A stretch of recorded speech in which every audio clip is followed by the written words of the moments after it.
વિદ્યાર્થી મિત્રો, આપણે આગળના વિડીયોમાં કાવ્યની સમજૂતી સમજ્યા, શબ્દની સમજૂતી સમજ્યા. હવે આપણે ભાષા સજ્જતા વિશે સમજીશું. ભાષા સજ્જતા કોને કહેવાય?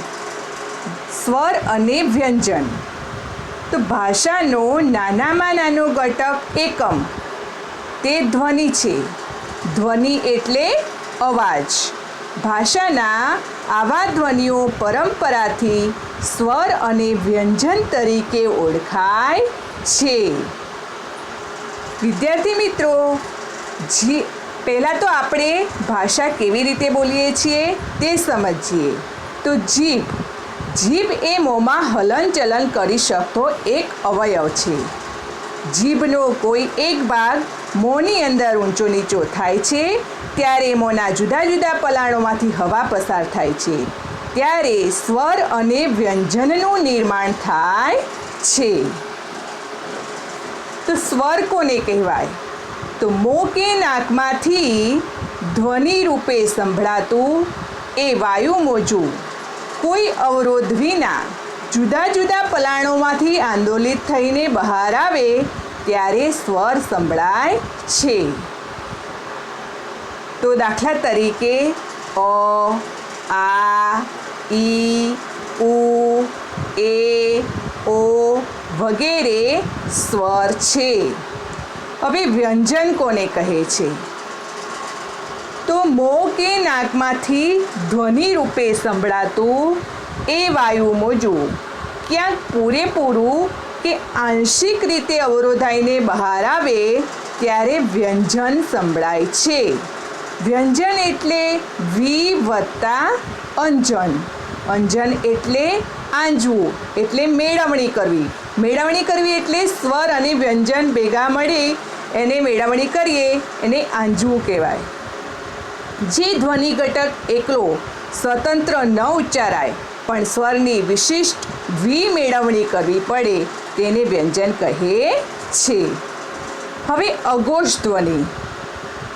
નાદતંત્રીઓ મહદ અંશે અલ્પ માત્રા અકંપ અવસ્થામાં કંપે ને જે ધ્વનિ ઉત્પન્ન થાય તે અઘોષ ધ્વનિ કહે છે. દાખલા તરીકે ક, ખ, ચ, છ, ટ, ઠ, ત, થ. આમ તો ઘણા બધા છે પણ આપણે આટલે સુધી જોઈએ. હવે ઘોષ ધ્વનિ. ઘોષ ધ્વનિ એટલે નાદતંત્રી સહેજ વધુ કંપનની અવસ્થામાં હોય ત્યારે જે ધ્વનિ ઉત્પન્ન થાય તે ઘોષ ધ્વનિ કહે છે. દાખલા તરીકે ગ, ધ, જ,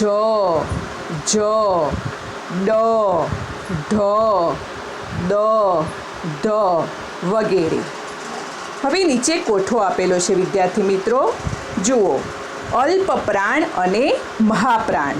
હવે આપણે કંઠ્ય, તાલવ્ય, મૂર્ધન્ય, દંત્ય અને ઔષ્ઠ્ય એમ 5 વિભાગમાં વહેંચાયેલો આ કોઠો છે. એમાંથી અવાજ કેવી રીતે નીકળે છે? તો ગળામાંથી નીકળતો અવાજ એને કંઠ્ય કહેવાય. તાળવાથી મદદથી આપણે બોલતો અવાજ તાલવ્ય કહેવાય. મૂર્ધન્ય એટલે મુખ વડે બોલાય. દંત્ય એટલે દાંતની મદદથી બોલાય.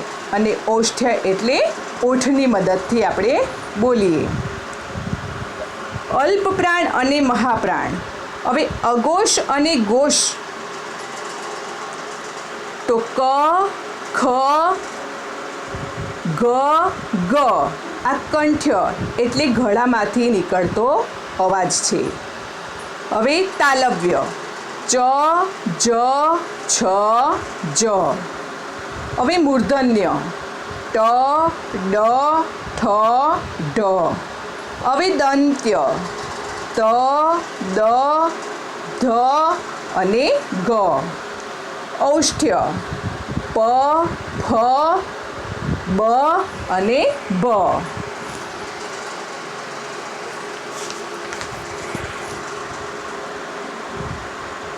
હવે ઘોષ અને અઘોષ સંજ્ઞાઓ છે જે ધ્વનિના ઉચ્ચારણ વખતે નાદતંત્રીની વિશિષ્ટ સ્થિતિ દર્શાવે છે. અલ્પપ્રાણ, મહાપ્રાણ સંજ્ઞાઓ છે જે ધ્વનિના ઉચ્ચારણ વખતે અવરોધ થતા કે અવરોધ દૂર થતા આવતા હવાના ધક્કાના જથ્થાને દર્શાવે છે. દાખલા તરીકે ક, ખ એમ વજન દઈને આપણે બોલીએ. અઘોષ છે. અકંપ કે અલ્પ માત્રાનો કંપ અનુભવતા ધ્વનિઓ છે ક. હવે ક કરતાં ખના ઉચ્ચારમાં નાદતંત્રીમાંથી હવા પસાર થાય છે. તે સાથે હવાનો જથ્થો નવો ધ્વનિ ઉત્પન્ન કરે છે. તે જુઓ, આ મહાપ્રાણ ધ્વનિ છે.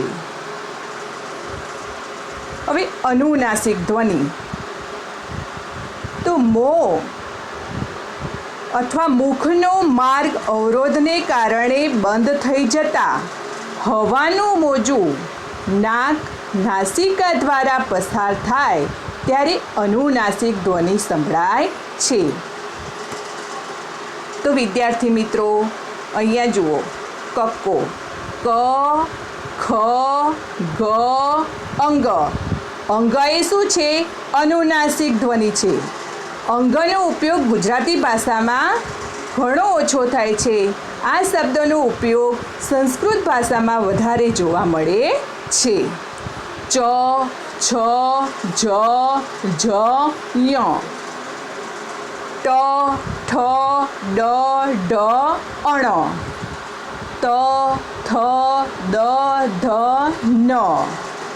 પ, ફ, બ, ભ, મ. તો જે ચોરસ ખાનામાંના ધ્વનિઓ અનુનાસિક ધ્વનિઓ છે. અક્ષર.